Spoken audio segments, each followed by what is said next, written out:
अस्सलाम वालेकुम। आप देख रहे हैं क्रिप्टो अपडेट्स विद साहिल। इस वीडियो में बात करने जा रहा हूँ बीलव नेटवर्क के बारे में।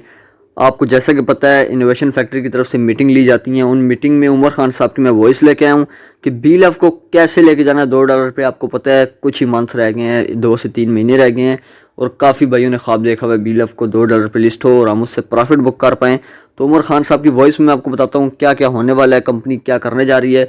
उनकी वॉइस सुने फिर आपसे आगे बात करता हूँ कि कंपनी की ग्रोथ, कंपनी का फ्यूचर, कंपनी की जो विजन्स है ये हम सबके क्लियर होने चाहिए। तो खैर मैं आपको अपनी कंपनी के हवाले से बता दूं, इनोवेशन फैक्ट्री के हवाले से, कि इनोवेशन फैक्ट्री मैक्सिमम 2 से 3 महीनों में दुनिया की बेस्ट फिनटेक सोल्यूशन कंपनीज में ऐड होने जा रही है। अब आप कहेंगे हमारे साथ तो टेक्निकल बहुत सारे इश्यूज हैं, हमारी तो दिक्कतें बहुत आती है, तो ये 2 से 3 महीनों में बेस्ट फिनटेक सोल्यूशन कैसे बन जाएगी, इसका रिजल्ट, इसकी चीजें आपको नजर आना शुरू हो जाएंगी जुलाई के पहले 10 दिन, जुलाई के फर्स्ट वीक में आपको नजर आना शुरू हो जाएगा कि हम टेक्निकली स्ट्रांग होना शुरू हो चुके हैं। हमारी जो टेक्निकली कमिटमेंट्स थी वो ऑन होना शुरू हो चुकी हैं और इन हाउस जो है वो बहुत सारी चीजें चेंज आ रहा है। जैसा कि आपको पता होगा कि कंपनी ने तकरीबन कोई 75% लोगों को फायर भी किया है अपने स्टाफ में से, राइट साइजिंग की है। राइट साइजिंग में क्या होता है कि आप प्रोडक्टिव लोग जो होते हैं उनको रखते हैं और जो आपको लगता है कि वो आपको रिजल्ट्स नहीं दे रहे, प्रोडक्टिविटी नहीं दे रहे, तो आप उनको रिप्लेस करते हैं।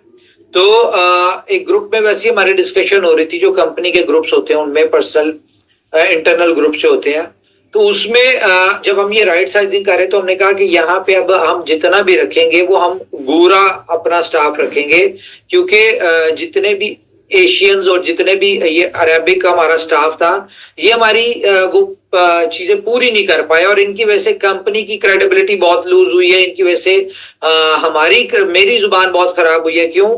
क्योंकि जो कमिटमेंट्स हम करते हैं इनसे, टेक्निकल टीम से पूछ के, वो फुलफिल नहीं होती। तो कहीं ना कहीं इमेच्योरिटी और कहीं ना कहीं जो हमारी कम्युनिटी, जो हमारी टीम है उसकी इतनी वो टेक्निकली वो स्ट्रांग नहीं है कि वो अपनी बात करते हैं और वो फुलफिल नहीं कर पाते और अल्टीमेटली उसकी एम्बैरेसमेंट और उसका इम्पैक्ट जो है वो कहाँ पे आता है, वो सारा हमारे पे आता है, कंपनी पे आता है या मेरे पे आता है। जुबान खराब होती, बहुत सारी ऐसी चीजें। तो बहुत तेजी के साथ हमने न्यू हायरिंग स्टार्ट कर दी और जो कि हाईली पेड है। फॉर एग्जांपल, पहले अगर कंपनी के एक्सपेंस 12 लाख दिरहम के थे तो अब मे बी 2 मिलियन दिरहम हो जाए, जिस तरह की हम हायरिंग कर रहे हैं।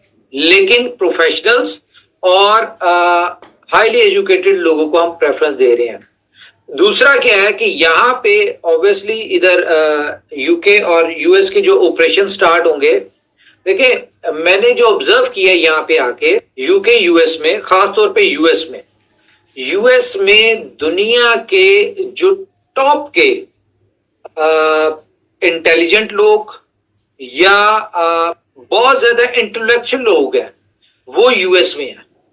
यहाँ जितने भी लोगों से मिले हैं उनकी प्रोफाइल्स ही अलग है, वो उनकी सोच अलग है, उनकी यूएस बिला वजह नहीं नंबर 1 पे। यहाँ पे पूरी दुनिया के जो इंटेलेक्चुअल लोग होते हैं, जो बहुत समझदार जीनियस लोग होते हैं, वो यूएस में है।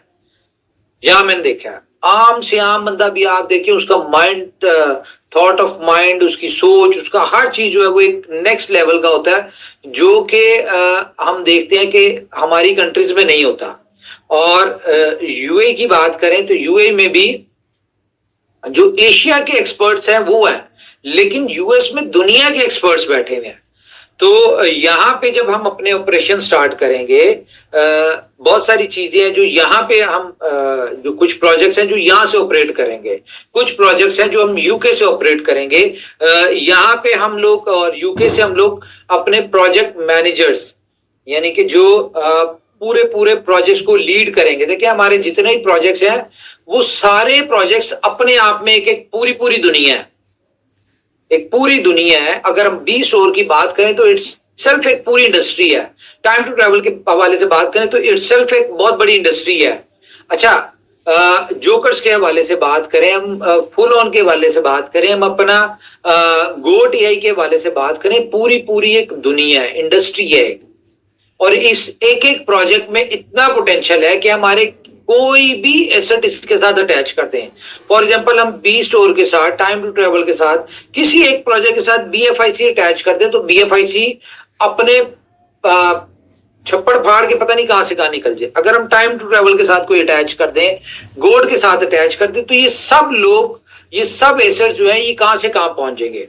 अच्छी बात क्या है कि हम लोग इन सारी कंट्रीज में ऑलरेडी एग्जिस्ट करते हैं, हमारी यहाँ पे बेस बनी हुई है। हम यूके में चले जाएं, यूएस में चले जाएं, यूरोप में चले जाएं, हर जगह हमारी एक बेस बनी हुई है, हमारी कम्युनिटी है। हाँ, अब यहाँ पे आने का पर्पस क्या है, हमने इस कम्युनिटी को, फॉर एग्जांपल यहाँ पे 10 लोग हैं तो 10 लोगों को 1000 लोगों पे कैसे जाना है। और अगर हमारी यूरोप में, यूके में 10 लोग हैं तो उनको हमने 10 से 1000 पे कैसे लेके जाना है। अब हमने इसके लिए एफर्ट्स करी और अल्टीमेटली जितने भी लोग हैं ये हमारे हर प्रोजेक्ट्स में स्विच कैसे करवाने, हमने इन चीजों को लेके चलना है। तो बहुत सारी चीजें हैं जी। यहाँ पे आने का पर्पस ये है कि हम अपनी कंपनी को, अपनी कम्युनिटी को, अपने एसेट्स को एक्सपैंड करवाएं। और अगर हम BLAV की बात करें तो मुझे जहां तक फील हुआ है, यहाँ पे जो लोग होल्डर्स हैं BLAV के, लिटरली एशियंस कम्युनिटी जो है वो डाउटेड होंगे BLAV के वाले से, लेकिन ये लोग जो है इनके विजन, इनके कॉन्सेप्ट्स क्लियर है। ये ओवरऑल कंपनी को देखते हैं, इकोसिस्टम को देखते हैं, ये सिर्फ किसी एक कॉइन को नहीं देखते या लोगों की बातों में नहीं आते। ये एक अच्छी बात है।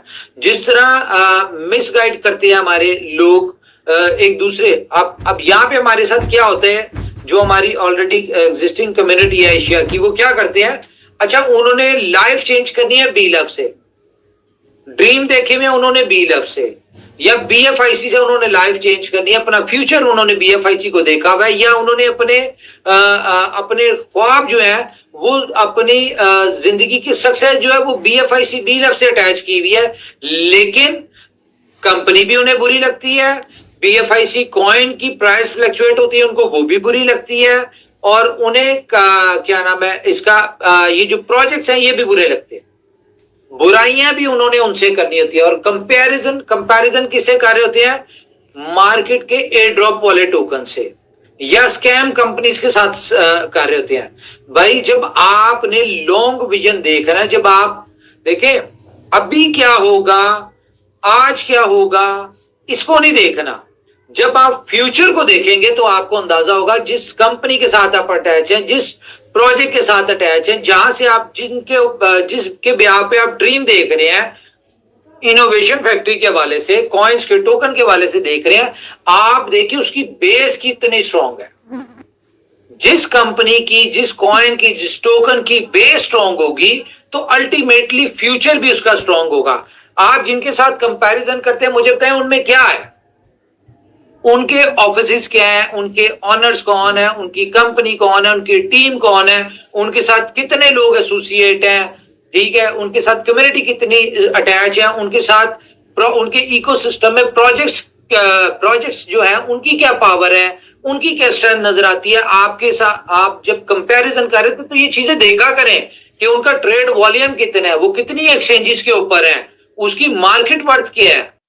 आप लोगों ने उमर खान साहब की वॉइस सुनी होगी। मैंने ये आपको इसलिए सुनाई है ताकि आपको मोटिवेशन मिले और होल्ड करके आप रख सकें, ठीक है।